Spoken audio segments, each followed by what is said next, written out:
Chairman ভাঙড় বিধানসভার বিধায়ক পীরজাদা নওশাদ সিদ্দিকী। বিজেপি হটাও, পিসি ভাইপো হটাও। নানা ভাষা, নানা মত, নানা পরিধান, বিবিধের মাঝে দেখো মিলন মহান। আমরা সবাই এক, আমরা এক হয়ে থাকবো। আমাদের কেউ ভাগ করতে পারবে না হিন্দু মুসলমান বলে। আমরা এক হয়ে থাকবো। বন্ধুগণ, আমাদের পশ্চিমবাংলায় বিগত কদিন ধরে দেখছেন উন্নয়নের পাঁচালী চলছে, কিন্তু এই 15 বছরের উন্নয়নের পাঁচালীর মধ্যে আমাদের তিলোত্তমা দিদির আমরা বিচার পাইনি। কিন্তু আরএসএস এর দুর্গা মাননীয়া ব্যানার্জি যখন ভোট আসে তখন মনে করে এই বাংলার মেয়েকেই চাই, কিন্তু আমাদের তিলোত্তমা দিদির বিচার তিনি দিতে পারেন না। 9 বছরের তামান্নার বিচার তিনি দিতে পারেন না। আমরা রাস্তায় থাকবো নারী নিরাপত্তার জন্য।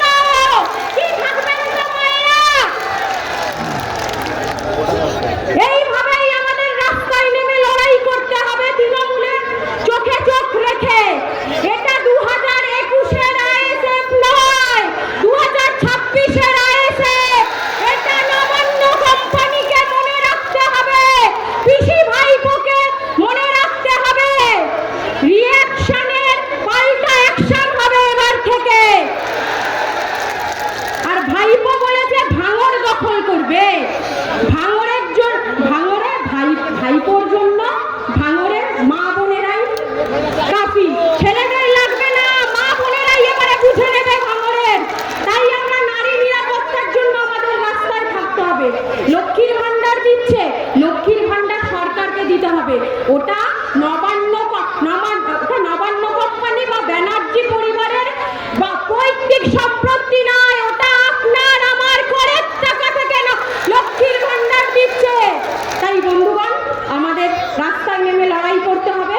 আমরা সবাই একসাথে লড়াই করব, চোখে চোখ রেখে লড়াই করব। 2026-এর বিধানসভা ইলেকশন হবে হলো চোরদের বিরুদ্ধে, চাকরি চুরির বিরুদ্ধে। ভাইজানের নেতৃত্বে আমরা এগিয়ে যাব এবং সুষ্ঠু সমাজ গড়ে তুলব। এই বলে সমাপ্ত করলাম এবং